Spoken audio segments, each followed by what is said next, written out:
हम लोग बात कर चुके हैं फूड इन इंटेस्टाइन कि जब फूड इंटेस्टाइन में पहुंच जाता है तो क्या क्या होता है, ठीक है ना। ये बातें हम लोग कर चुके हैं, ड्यूडेनम तक की बातें हुई हैं, ठीक। तो ड्यूडेनम से जैसे ही फूड नीचे जाता है, ऐसा कुछ आपने बनाया था, ऐसे था ड्यूडेनम, ठीक है ना। और यहाँ पे ये हमारी होती है लार्ज इंटेस्टाइन, कुछ इमेज ऐसे रफली याद आ रहा होगा, ठीक है। और यहाँ पे अब ढेर सारा ऐसे स्मॉल इंटेस्टाइन हो जाता है ना, ठीक है। तो स्मॉल इंटेस्टाइन में अब फूड जैसे ड्यूडेनम से आगे बढ़ता है, हमको पार्ट मिलता है क्या, स्मॉल इंटेस्टाइन का कौन सा पार्ट मिलता है,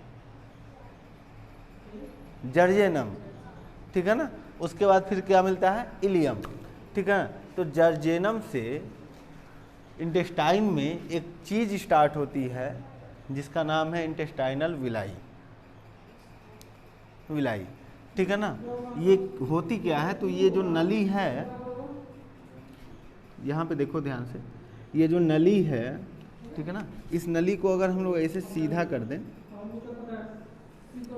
कर दिए, कौन से नली को, जर्जेनम और इलियम वाले हिस्से को अगर हम लोग सीधा करें तो ये यहाँ पे हमको ऐसे दिखता है,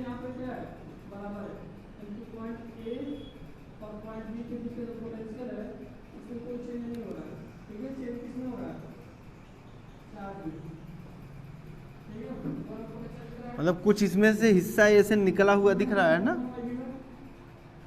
ठीक है ना। ये जो हिस्सा निकला हुआ दिख रहा है, यही हमारा क्या है, यही हमारा इंटेस्टाइनल विलाई है, ठीक ना। ये क्या है, विलाई, जो इंटेस्टाइन में पाया जाता है, इसीलिए इंटेस्टाइनल विलाई, ठीक है ना। लेकिन है क्या, ये विलाई, ठीक है ना।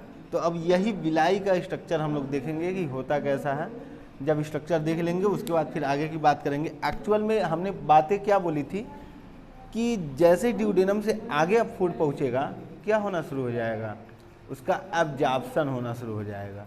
तो एब्जॉर्ब करने के लिए यहाँ पे विलाई मौजूद है, ठीक है ना। विलाई फूड का क्या करना शुरू कर देंगे, एब्जॉर्प्शन शुरू कर देंगे, ठीक है ना।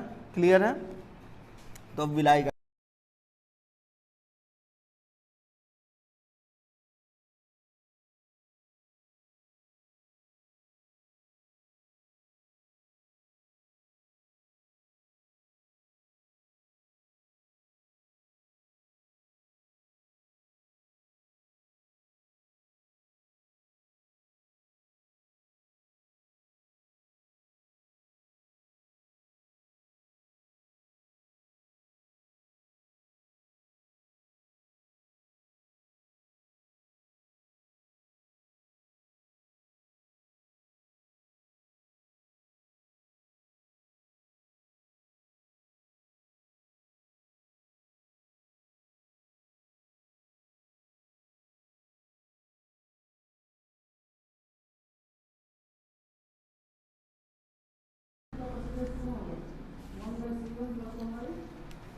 ये हमारा क्या है, इंटेस्टाइनल विलाई, ठीक है ना। तो अभी जब थोड़ी देर पहले मैंने ऐसे एक इमेज बनाया था, थे ना ऐसे, ठीक है ना। तो ये इसी का इमेज है।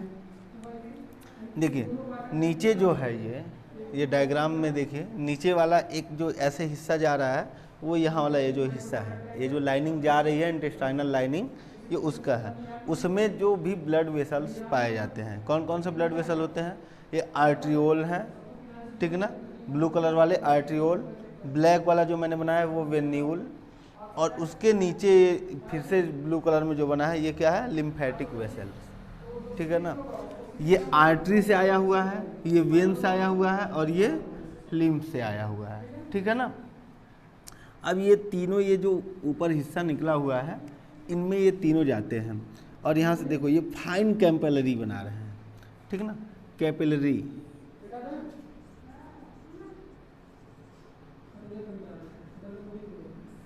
ठीक ना। ये क्या बना रहे हैं, कैपिलरीज बना रहे हैं, ठीक। कैपिलरीज क्या होता है, एक सेकंड रुकिए, अभी मैं समझा रहा हूँ। ये जो आर्टरी है, आर्टरी से अब ये छोटा सा निकला आर्ट्रियोल, ठीक है ना। और यहाँ पे देखिए ये कनेक्ट हो रहा है किससे, वेन से, ये सब किससे कनेक्ट हो रहे हैं? वेन से, ठीक है ना। सब आपस में यहाँ पे क्या है? कनेक्ट हैं, ठीक है। तो ये कनेक्शन बस चला जाएगा। अब एक काम कैसे करेगा हम लोग अभी देखेंगे, ठीक है। अब देखो आर्टरी जो है, आर्टरी आई, ठीक है ना। आर्टरी में हमारा कौन सा ब्लड होता है? प्योर ब्लड, ठीक है। वेन में हमारा कौन सा ब्लड होता है? इम्प्योर ब्लड होता है, ठीक। तो आर्टरी से जब एकदम फाइन और एकदम पतली पतली निकलना शुरू हो जाए और फिर वो कन्वर्ट हो जाती है फिर किसमें? वेन में। जैसे यहाँ पे देखिए, ये मान लीजिए यह एक आर्टरी है, ठीक है ना। आर्टरी इतनी मोटी सी है। अब क्या होगा, ये यहाँ पे अब इसको वेन में कन्वर्ट होना है तो क्या होगा कि ये एकदम पतली पतली पतली पतली एकदम, ये किस में टूट जाएगी? पतली पतली नली में। देखिए एकदम पतली पतली नली हो गई, ठीक है ना। अब ये इधर यहाँ पे ऐसे मिल जाएगी,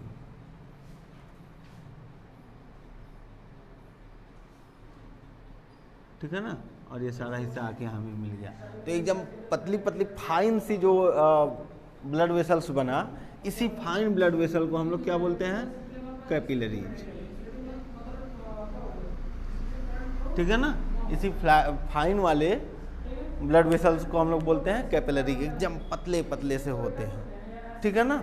तो वही यहाँ पे एक कैपिलरीज का जाल बिछ गया है। बात समझ में आई, ठीक है ना। तो इंटेस्टाइनल विलाई में और कुछ नहीं है, बस एक बड़ा सा ऐसे हिस्सा निकला हुआ है और उसमें कि फिर क्या है, ये कैपिलरीज निकल उसमें आके अटैच्ड हो गई हैं, उनका एक जाल सा बिछ गया है, बस और कुछ नहीं है, ठीक है ना। इससे होता क्या है, इससे क्या है कि ये ऐसे ऐसे मान लीजिए ऐसे ऐसे यहाँ पे इंटेस्टाइन में निकला हुआ है। तो अब ये क्या कर रहा है? ये सरफेस एरिया बढ़ा रहा है। क्या कर रहा है? Surface area.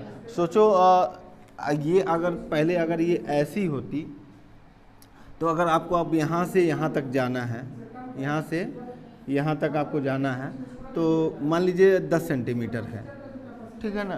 तो आप सीधा एकदम चले जा रहे हैं। लेकिन अभी जब ऐसा आपको हो गया तो अब ये क्या ऐसे जोड़ेंगे तो 10 सेंटीमीटर रहेगा।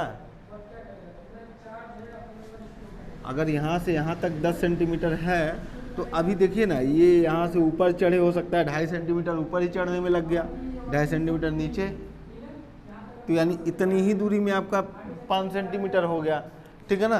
फिर और आगे आए, फिर और हो गया, तो ये क्या हुआ? एरिया बढ़ रहा है, ठीक है ना। तो ये क्या है? ये सरफेस एरिया बढ़ जा रहा है। तो सरफेस एरिया बढ़ने से क्या है कि इतने ही छोटे हिस्से में इतना ज़्यादा एरिया हो गया, तो छोटा छोटा छोटा छोटा पार्ट भी अगर एब्जॉर्ब होगा तो फाइनल यहाँ तक आते आते सारा खाना क्या हो जाएगा? सारा फूड आपने जो भी डाइजेस्ट किया है वो एब्जॉर्ब हो जाएगा, ठीक है ना। तो वो विलाई का काम क्या होता है? सरफेस एरिया इंक्रीज कर देना। बात समझ में आया, ठीक है ना। ये इंटेस्टाइनल विलाई, ठीक। अब हम लोग आगे, इसके आगे हम लोग कल बात करेंगे।